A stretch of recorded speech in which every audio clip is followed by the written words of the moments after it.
Di antara kondisinya adalah munculnya orang-orang yang mengaku muslim tetapi dia terlibat dalam perbuatan-perbuatan atau ucapan-ucapan atau bahkan keyakinan-keyakinan yang dalam kacamata syariat Islam kategorinya sudah membatalkan keimanan. Bagian besar kita umumnya tahu para nabi itu tugasnya hanya dua ini.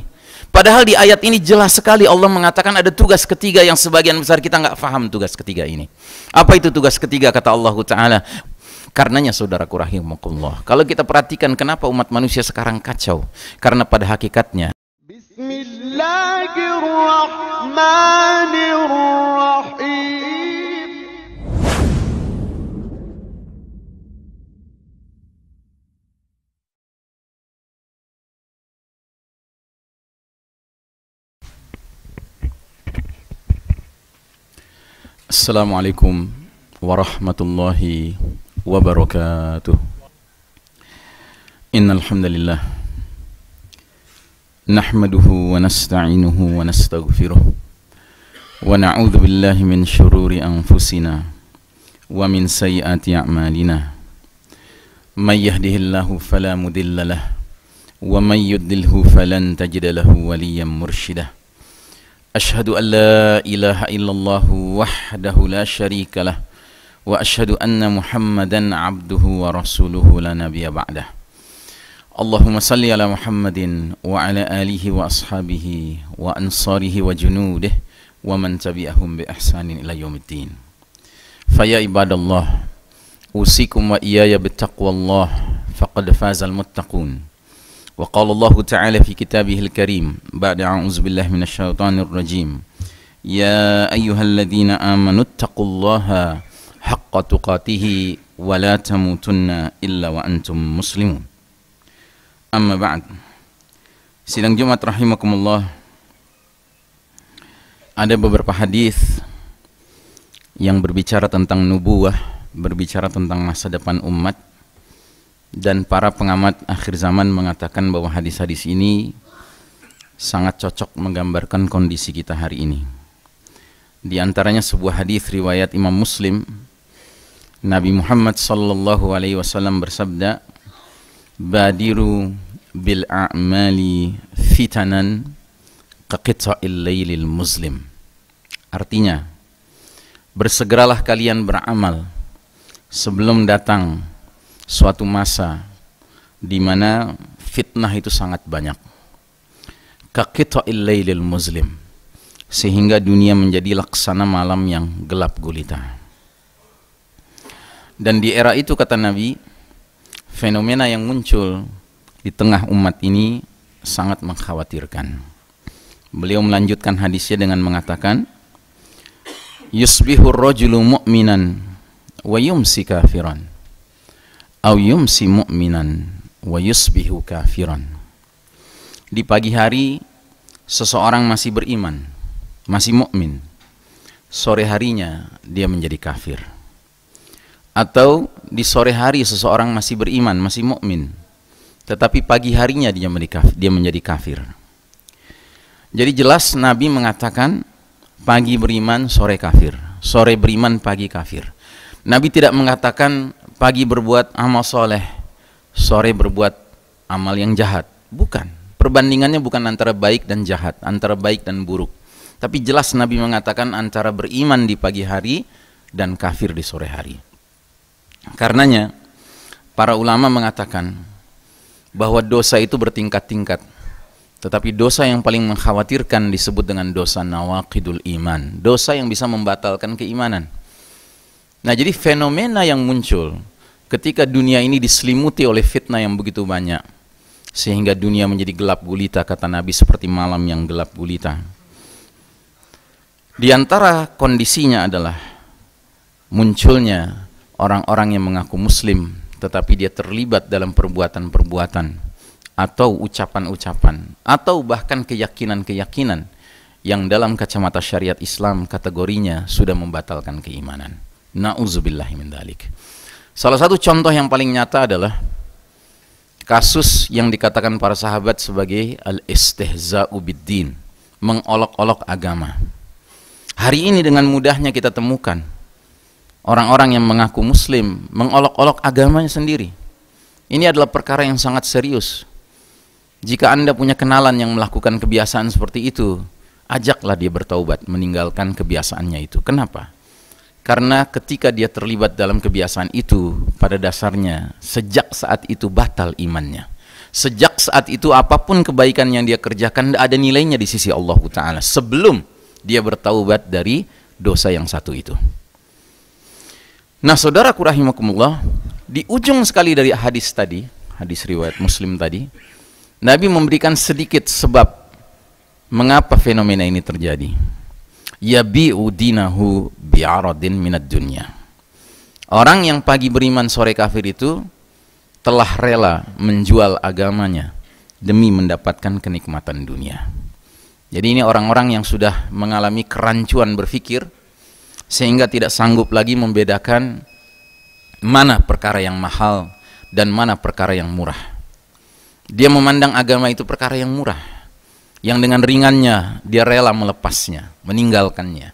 Sementara dia menganggap kenikmatan dunia itu perkara yang sangat mahal, sehingga apapun dia akan kejar untuk mendapatkan kenikmatan dunia itu, sekalipun harus menanggalkan agamanya. Na'udzubillah min dzalik. Nah, inilah kondisi dunia hari ini, dunia yang gelap. Dari sudut lain, kita perlu bertanya, kegelapan ini disebabkan oleh apa? Kita tahu suatu ruangan itu dikatakan gelap gulita apabila cahaya absen dari ruangan itu. Sedangkan bagi kita orang beriman, cahaya kita bersumber dari Allah Subhanahu wa taala. Dan Nabi Muhammad sallallahu alaihi wasallam, nabi akhir zaman, telah menerima mukjizat yang menjadi cahaya itu, namanya Al-Qur'an.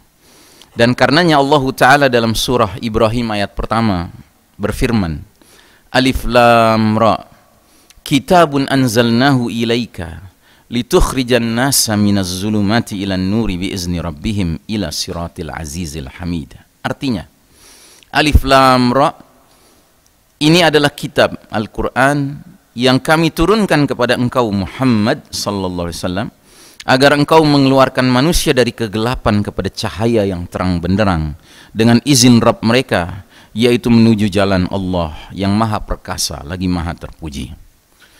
Saudaraku rahimakumullah, kalau kita belajar sirah nabawiyah, sejarah perjuangan Nabi Muhammad sallallahu alaihi wasallam, Nabi mengalami dua masa berjuang, yaitu masa di Mekah dan masa di Madinah.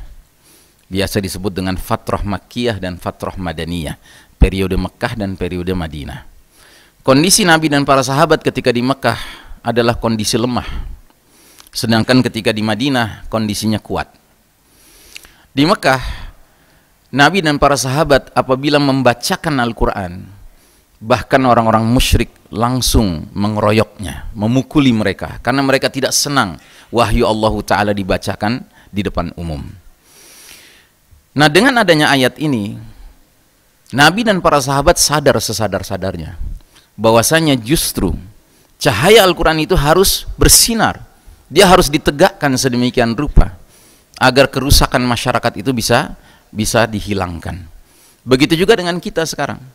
Kalau kita meyakini bahwa Al-Quran merupakan sumber cahaya bagi kita, inilah solusinya. Dan solusi inilah yang hari ini oleh mereka yang menguasai dunia tidak diperkenankan. Mungkin Anda heran dengan kalimat ini. Mungkin Anda akan mengatakan, Ustadz, saya tilawah tidak ada yang melarang. Bahkan di mana-mana sekarang kaum muslimin bikin pondok tahfiz, tidak ada yang melarang. Kita tadabbur Al-Quran, tidak ada yang melarang. Betul, itu tidak dilarang. Tetapi apakah benar Al-Quran diperkenankan menjadi sebagaimana yang Allah kehendaki? Allah berkehendak Al-Quran ini pada akhirnya hendaknya menjadi seperti dalam ayat yang sering kita dengar di bulan Ramadan dibacakan oleh para imam, para khatib, para muballigh. Syahrul Ramadan alladzi unzila fihi al-Quran hudal linnas. Bulan Ramadan, bulan awal mula Al-Quran diturunkan, hudal linnas, petunjuk bagi segenap manusia. Sadarkah kita? Allah Ta'ala menurunkan Al-Quran ini bukan semata-mata untuk menjadi hudal lil muttaqin, tidak, tetapi hudal linnas, petunjuk bagi segenap manusia, siapapun manusia itu. Mau dia berimankah, mau dia munafikkah, mau dia kafirkah, musyrikah, hendaknya menjadikan Al-Quran sebagai petunjuk. Dan inilah yang diperjuangkan oleh Nabi dan para sahabat. Sehingga mereka dengan keistiqomahannya, dengan kesabarannya, dengan infaknya, sodakohnya, dengan dakwahnya, dengan ibadahnya, dengan jihadnya di jalan Allah Ta'ala, ketika Allah mengizinkan mereka hijrah ke Madinah, mereka kemudian menjadi posisinya berubah, berbeda dengan di Mekah. Di Mekah Nabi dan para sahabat itu minoritas, tetapi di Madinah orang-orang beriman menjadi mayoritas. Kenapa? Karena ketika muhajirin hijrah ke Madinah, sudah ada sekumpulan orang yang menanti-nanti mereka dengan sangat semangatnya, yaitu kaum Ansor. Sehingga kaum muhajirin plus Ansor menyebabkan kota Madinah menjadi kota yang mayoritasnya orang beriman. Kuat posisi Nabi dan para sahabat. Tapi ingat, mayoritas, bukan 100%. Nah, dengan kondisi mayoritas itulah Nabi dan para sahabat, Masya Allah, menegakkan Al-Quranul Karim sedemikian rupa sampai pada akhirnya Al-Quran menjadi hudal linnas, petunjuk bagi segenap manusia, termasuk orang-orang non-muslim yang ada di Madinah, orang-orang kafir, Yahudi, Nasrani, musyrikin yang ada di Madinah. Mereka tunduk kepada Islam dan umat Islam, sekalipun mereka tidak dipaksa mengucapkan 2 kalimat syahadat. Mereka dibiarkan dalam agama mereka, silahkan. Tetapi yang jelas Al-Quran dan Sunnah telah menjadi sumber nilai, sumber norma dan sumber hukum ketika itu. Dan kita harus sadar pula bahwa inilah diantara tujuan Allah Ta'ala menurunkan Al-Quran yang hari ini sebagian besar kita tidak faham. Allah berfirman dalam suratul Baqarah ayat 213, Kanan nasu ummatan wahidah. Umat manusia ini asal-muasalnya adalah umat yang satu. Faba'athallahu an-nabiyyina. Kemudian Allah Ta'ala mengutus para nabi. Jadi dari zaman ke zaman, dari negeri ke negeri, dari kaum ke kaum, Allah Ta'ala mengutus nabi-nabi Allah yang jumlahnya sangat banyak sekali. Para ulama mengatakan nabi-nabi Allah itu yang dikirim itu sampai total 124.000. Masya Allah. Dan kita hanya diberitahu 25 nama-nama mereka di dalam Al-Quranul Karim. Masih banyak sekali nabi-nabi yang lain kita tidak kenal siapa mereka. Tapi yang jelas begitulah Allah Ta'ala dari waktu ke waktu mengirim para nabi. Dan kita perhatikan di dalam ayat ini, ternyata para nabi ini punya 3 tugas. Sebagian besar kita tahunya hanya 2 tugas para nabi. Mubasyirina wa munzirin. Para nabi ini diutus Allah untuk memainkan peranan sebagai pemberi kabar gembira dan pemberi peringatan. Kabar gembira apa? Kabar gembira akan adanya sebuah tempat di akhirat nanti sesudah dunia yang fana ini, yang di tempat itulah mala ainun ra'at wala udhunun sami'at wala khatar ala qalbi bashar. Tempat di mana mata tidak pernah melihat keindahan pandangannya, telinga tidak pernah mendengar keindahan suaranya, dan hati tidak pernah terbersit fantasi kenikmatannya. Itulah jannah. Bagi siapa? Bagi mereka-mereka yang mau taat kepada nabi tersebut, yang berarti taat kepada Allah Ta'ala yang mengutus nabi itu. Dan juga tugas para nabi adalah memberi peringatan. Peringatan apa?